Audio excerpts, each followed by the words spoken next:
निकल गई अमेरिका की सारी हेकड़ी। ईरान से उलझकर ऐसी हालत में पहुंची अमेरिकी नौसेना की अब उसके सबसे बड़े एयरक्राफ्ट कैरियर से ही सवाल उठने लगे हैं। 260 दिन समुद्र में तैनाती, सैनिकों की बदहाली की शिकायतें, खराब खाना, टॉयलेट जाम और लगातार बढ़ता मानसिक दबाव।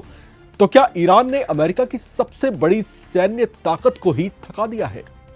अमेरिका के पास 11 एयरक्राफ्ट कैरियर हैं, फिर भी ईरान के मोर्चे पर तैनात यूएसएस अब्राहम लिंकन को राहत देने के लिए दूसरे कैरियर यूएसएस जॉर्ज वॉशिंगटन को क्यों भेजना पड़ा?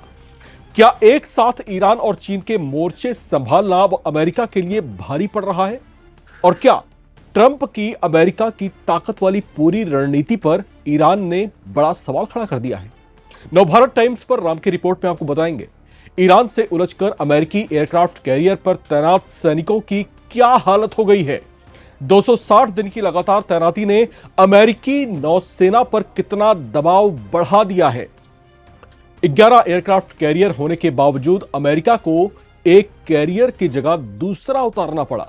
और सबसे बड़ा सवाल, क्या ईरान के खिलाफ लंबी जंग अब अमेरिका की ताकत नहीं, उसकी एंड्योरेंस या उसके धैर्य का इम्तिहान बन चुकी है? रिपोर्ट को अंत तक देखिए, क्योंकि इसमें जो खुलासे होंगे वो आपके होश उड़ा सकते हैं।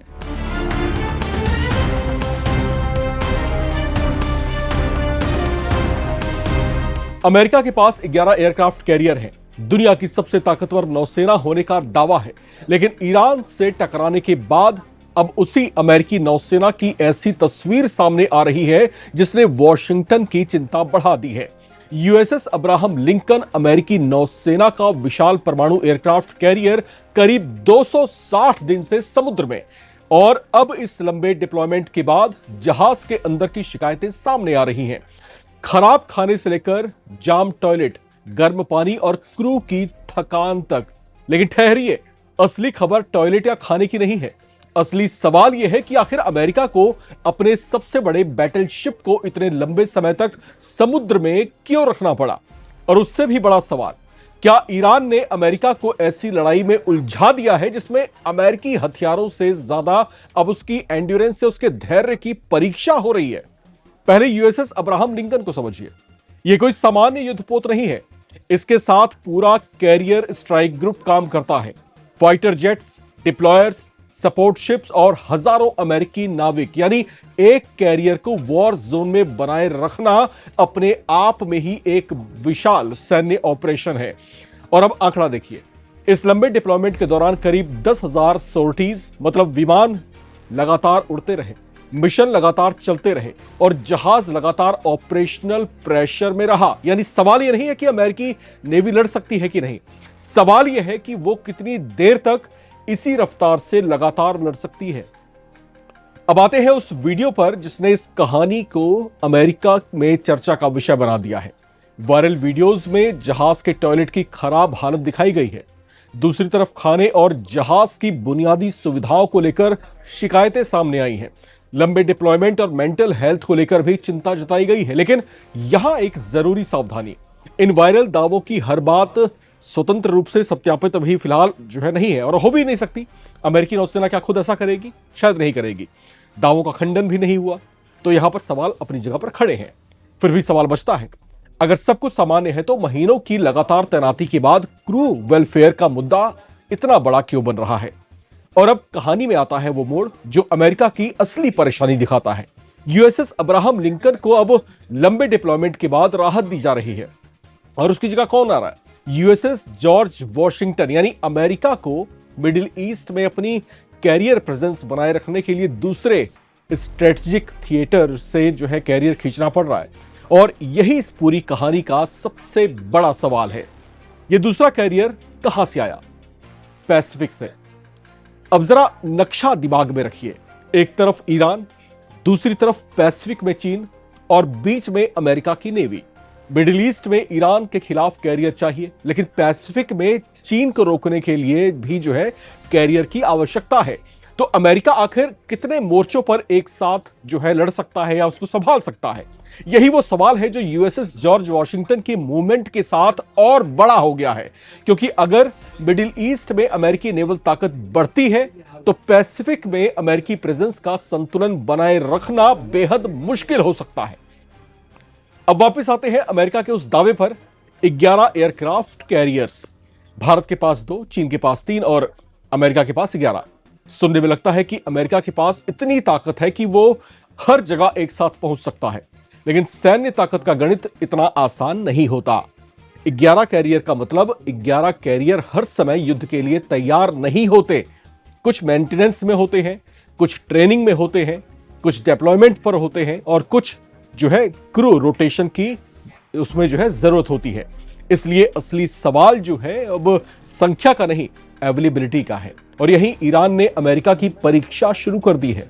अगर युद्ध जल्दी खत्म होता है तो अमेरिका राहत की सांस ले सकता है, लेकिन अगर युद्ध लंबा चला तो एक कैरियर की जगह दूसरा कैरियर भेजना पड़ेगा, फिर तीसरा, फिर क्रू रोटेशन, फिर मेंटेनेंस, फिर एम्युनिशन, फिर फ्यूल और फिर लॉजिस्टिक्स, और धीरे धीरे युद्ध का दबाव ईरान फ्रंट पर नहीं, पूरे अमेरिकी मिलिट्री मैकेनिज्म, उसकी जो पूरी मशीनरी है उस पर जो है फैलने लगता है।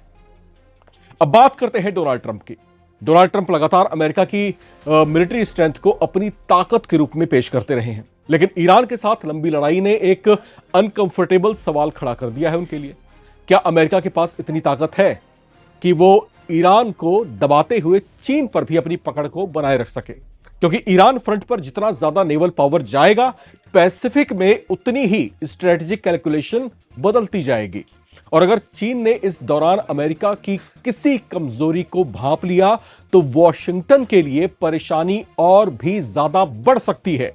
लेकिन यहां पर कहानी का दूसरा पहलू भी है। अमेरिकी नेवी को कम आंकना भी भारी भूल साबित हो सकती है। यूएसएस अब्राहम लिंकन ने महीनों तक डिप्लॉयमेंट जारी रखा, हजारों सॉर्टीज की गई, यानी यह भी साबित होता है कि अमेरिकी कैरियर फोर्स बेहद लंबे और कठिन डिप्लॉयमेंट को जो है संभाल सकती है। तो फिर कमजोरी कहां है? कमजोरी शायद लड़ने की क्षमता में है, बल्कि लगातार लड़ते रहने की कीमत में है। और यही फर्क इस पूरी कहानी को बेहद महत्वपूर्ण बना देता है, क्योंकि युद्ध में जहाज सिर्फ मिसाइलों से नहीं चलते हैं, उन्हें चलाते हैं हजारों सैनिक, उन्हें उड़ाते हैं पायलट्स, उन्हें मेंटेन करते हैं टेक्नीशियंस, और उन्हें महीनों तक समुद्र में बनाए रखती है पूरी लॉजिस्टिक्स चेन। एक कड़ी कमजोर हुई तो पूरी मशीन पर असर पड़ता है। और अगर ईरान वॉर लंबा खींचा तो यही एंड्योरेंस या धैर्य जो है अमेरिका की सबसे बड़ी परीक्षा बन सकती है। अब सवाल यह है कि क्या ईरान ने अमेरिका को हरा दिया है? नहीं। क्या अमेरिकी नेवी कमजोर हो गई? ऐसा कहना भी जल्दबाजी होगी। लेकिन क्या ईरान ने अमेरिका को उसकी सबसे महंगी और सबसे कठिन लड़ाई में धकेल दिया है?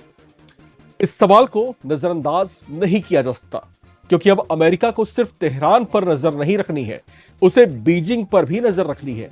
उसे सिर्फ मिसाइल्स नहीं चाहिए, उसे सेलर्स भी चाहिए। उसे सिर्फ एयरक्राफ्ट कैरियर्स नहीं चाहिए, उसे महीनों तक ऑपरेशनल रखने की क्षमता भी चाहिए। और यही इस पूरी कहानी का सबसे बड़ा ट्विस्ट है। अमेरिका के पास 11 एयरक्राफ्ट कैरियर्स हैं, लेकिन क्या उसके पास 11 कैरियर्स को एक साथ लंबे समय तक कई मोर्चों पर युद्ध के लिए बनाए रखने की क्षमता भी है? यह बड़ा सवाल है। ईरान के साथ युद्ध ने इस सवाल को कागज से निकालकर समुद्र में ला खड़ा किया है। यूएसएस अब्राहम लिंकन की करीब 260 दिन की डिप्लॉयमेंट, हजारों सॉर्टीज, क्रू वेलफेयर को लेकर शिकायतें, और फिर पैसिफिक से यूएसएस जॉर्ज वॉशिंगटन को मिडिल ईस्ट भेजना, ये तमाम घटनाएं मिलकर एक ही सवाल पूछ रही हैं। क्या ईरान की लड़ाई अब अमेरिका के लिए फायर पावर की नहीं, एंड्योरेंस या उसके धैर्य की जंग बन चुकी है? और अगर जवाब हां है तो अगला सवाल और भी बड़ा है। ईरान के बाद अगर अमेरिका को चीन के सामने भी इसी ताकत के साथ खड़ा होना पड़ा, तब क्या होगा? यानी ईरान से शुरू हुई यह लड़ाई अब सिर्फ ईरान अमेरिका की कहानी नहीं रह गई, यह अमेरिका की ग्लोबल मिलिट्री पावर की सबसे बड़ी परीक्षा बनती जा रही है। आप क्या सोचते हैं इस बारे में? क्या वाकई अमेरिका के लिए यह मोर्चा एक बड़ा संकट, एक बड़ी चुनौती साबित हो रहा है? क्या मिडिल ईस्ट में अमेरिका ने जो है ईरान को भांपने में, उसकी क्षमताओं को भांपने में कोई भूल चूक कर दी है? क्या पेंटागन में बैठे अमेरिका के बड़े बड़े अधिकारी ईरान की सैन्य क्षमता, उसकी जीवटता को सही तरीके से नाप नहीं पाए? और क्या डोनाल्ड ट्रंप का एक फैसला अब अमेरिका को एक ऐसे अंतहीन द्वंद्व की तरफ खींच ले गया है जहां से बाहर निकलना अमेरिका के लिए अब आसान नहीं होगा? और क्या इन हालात में अब चीन किसी तरीके से अमेरिका पर प्रेशर बनाने की कोशिश करेगा? आखिर इस पूरी जियोपॉलिटिक्स में क्या कुछ होने वाला है? अपनी राय लिखकर कमेंट बॉक्स में शेयर करें और देखते रहें नवभारत टाइम्स।